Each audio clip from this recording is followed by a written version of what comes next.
সব কিছু শিক্ষার্থীদের জন্য, সেই জায়গা থেকে শিক্ষার্থীরা আমাদেরকে নির্বাচিত করেছে। আমরা আমাদের যে আমানত দিয়েছি, এটিকে আমরা আমানত হিসেবে নিচ্ছি।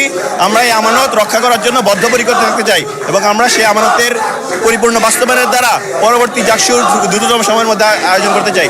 ধন্যবাদ সবাইকে।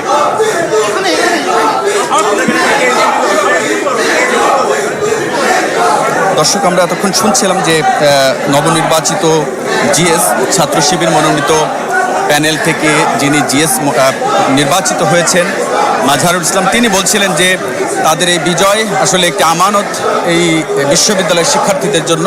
এই আমানত রক্ষা করার দায়িত্ব তার, এই আমানত তারা রক্ষা করবেন যে কোনো মূল্যে, সেই প্রত্যাশা তিনি ব্যক্ত করেছেন।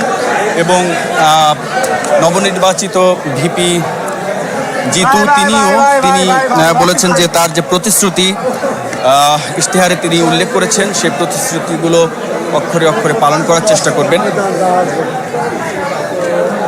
তো এই ছিল জাহাঙ্গীরনগর বিশ্ববিদ্যালয়ের দীর্ঘ ৩৩ বছর পর যে ঐতিহাসিক